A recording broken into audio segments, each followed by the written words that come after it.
ભારત માતા કી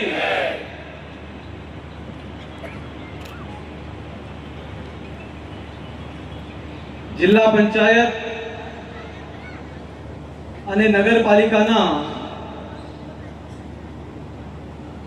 આ સન્માનના કાર્યક્રમમાં ઉપસ્થિત પ્રદેશના પ્રભારી દુષ્યંતભાઈ પટેલજી, પ્રદેશના અધ્યક્ષ મારા મોટા ભાઈ મહેશભાઈ આગરિયાજી, પ્રદેશના મહામંત્રી અને મારા ભાઈ એવા જિગ્નેશભાઈ પટેલજી, આ પ્રદેશના સાંસદ કલાબેન ડેલકરજી, જિલ્લા પંચાયતના અધ્યક્ષા નિશાબેન ભાવરજી, સિલવાસા નગરપાલિકાના અધ્યક્ષ સોમનાથભાઈ દેવરેજી, મંચ પર ઉપસ્થિત પ્રદેશની આખી ટીમ, જિલ્લા પંચાયતના સદસ્યશ્રીઓ, નગરપાલિકાના સદસ્યશ્રીઓ, સરપંચશ્રીઓ, પૂર્વ પ્રદેશ અધ્યક્ષશ્રીઓ, મંડળ અધ્યક્ષશ્રીઓ અને સાથે સાથે આ સભાગૃહમાં ઉપસ્થિત સૌ ભારતીય જનતા પાર્ટીના દેવતુલ્ય કાર્યકર્તાઓ, મિત્રો, આજની સભા કોઈ સામાન્ય સભા નથી. આ સભા તમારા વિશ્વાસની સભા છે. તમે જે વિશ્વાસ ભારતીય જનતા પાર્ટીના દરેક જનપ્રતિનિધિઓ પર દેખાડ્યો એના માટેની આ સભા છે. મિત્રો, મેં ખાસ કરીને અમારા પ્રદેશના પ્રશાસક શ્રી પ્રફુલભાઈ પટેલજી અને અમારા પ્રદેશના પ્રભારી શ્રી દુષ્યંતભાઈ પટેલજીનો આભાર વ્યક્ત કરું અને સાથે સાથે મારા અધ્યક્ષ મહેશભાઈ આગરિયાજીનો પણ આભાર વ્યક્ત કરું કે આ ચૂંટણીમાં એક સામાન્ય કાર્યકર્તા પણ સરપંચ બને, એક સામાન્ય કાર્યકર્તા પણ જિલ્લા પંચાયત સદસ્ય બને, એ ચિંતા અગર કોઈ કરી છે તો મારી ટીમે કરી છે. આમ એના માટે કહું છું કે મારા આગળ હમણાં નગરપાલિકાના અધ્યક્ષ એવા સોમનાથભાઈ દેવરેજી અહીંયા ઉભીને બે શબ્દ કીધા હતા અને ખરેખર 2009 થી જે કાર્યકર્તા કામ કરતો હોય, જે કાર્યકર્તા મારો ઝંડો બાંધતો હોય, જે રેલીની તૈયારી કરતો હોય, જે ખુરશી ગોઠવતો હોય, એને કોઈ દિવસે મંચ પર બેસવાની એને કોઈ દિવસે ચિંતા ના કરી હોય, આજે એક કાર્યકર્તા તમે જોઈ શકો છો સિલવાસા નગરપાલિકાના પ્રમુખ તરીકે આપણા વચ્ચે બેસેલો છે. એ ફક્ત અને ફક્ત ભારતીય જનતા પાર્ટીમાં થઈ શકે. મિત્રો, ભારતીય જનતા પાર્ટી એક એવી પાર્ટી છે કે તમને ખબર હશે, અમે નેશન ફર્સ્ટ ની વાત કરીએ એટલે રાષ્ટ્ર પ્રથમ ની વાત કરીએ, બીજા પર અમે પાર્ટીની વાત કરીએ અને આપણે સ્વય એટલે પોતાને છેલ્લે સ્થાને રાખીએ એવી ભારતીય જનતા પાર્ટી છે. આદરણીય મોદીજીની સરકારમાં અને આદરણીય મોદીજીના માર્ગદર્શનમાં અને આપણા પ્રદેશના યશસ્વી પ્રશાસક શ્રી પ્રફુલભાઈ પટેલજીના નેતૃત્વમાં પ્રદેશમાં ઐતિહાસિક વિકાસના કાર્યો ચાલી રહ્યા છે. મિત્રો, આ જીતનું અગર મારે શ્રેય અગર કોઈને આપવું હોય તો આ પ્રદેશના યશસ્વી પ્રશાસક શ્રી પ્રફુલભાઈ પટેલજીને આપું છું.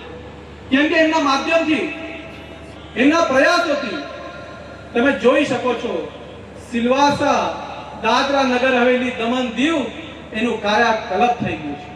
મિત્રો, હું એક યુવા છું, મારે ખાસ કરીને યુવાઓને એક વાત કહેવી છે. આજે આ પ્રદેશમાં શિક્ષા ક્ષેત્રના અંદર સૌથી મોટી ક્રાંતિ કરી હોય તો આપણા પ્રદેશમાં કરી છે. તમે જોઈ શકો છો કે પ્રદેશમાં કોઈ પણ પંચાયતમાં જાઓ તમે, ખાનવેલમાં ભગવાન બિરસા મુંડાની ભવ્ય સ્કૂલ વિદ્યાલય બનાવવાનું કામ અગર કોઈ કર્યું છે તો ભારતીય જનતા પાર્ટીના અમારું પ્રશાસને કર્યું છે. નરોલીમાં જશો તો પૃથ્વીરાજ ચૌહાણ જેવી ભવ્ય ઇમારત ઊભી કરવામાં આવી છે, એ મારા નાના નાના બાળકો માટે કરવામાં આવી છે. અને તમે સિલવાસાની અગર વાત કરો તો સ્વામી વિવેકાનંદ મોડર્ન સ્કૂલની અગર સ્થાપના કરી છે તો એ ફક્ત અને ફક્ત ભારતીય જનતા પાર્ટી અને મારા પ્રશાસક શ્રી પ્રફુલભાઈ પટેલજીના નેતૃત્વમાં છે. મિત્રો, એ બધી વાત મેં એના માટે તમારા માટે કરવામાં આવ્યો છું કેમ કે તમે જાણો છો યુવા, મારા છોકરાઓ, મારી છોકરીઓ એક આવનારું દિવસનું મારું ભવિષ્ય છે. પ્રદેશનો બચ્ચાઓ ભણશે તો આગળ વધશે, એની ચિંતા અગર કોઈ કરી છે તો અમારા પ્રશાસક શ્રી પ્રફુલભાઈ પટેલ અને ભારતીય જનતા પાર્ટી કરી છે. મિત્રો, એ સામાન્ય વાત નથી. એક નાના સા સંઘ પ્રદેશમાં આટલી બધી શિક્ષાની વ્યવસ્થા કરવી, આજ તમે મોટા મોટા સિટીમાં જશો તો પણ આટલી મોટી વ્યવસ્થા તમને દેખાશે નહીં. આજે સિલવાસા મોડર્ન સ્કૂલની અગર વાત કરું તો એ શાળામાં, એ વિદ્યાલયમાં 12,000 જેટલા બચ્ચાઓ ભણે છે.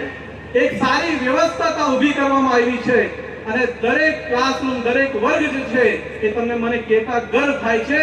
પ્રાઇવેટ સ્કૂલના વર્ગ કરતા પણ સારું વર્ગ અગર આપણે બનાવ્યું છે તો ઝંડા ચોક તમે સ્કૂલ જોઈ આવજો.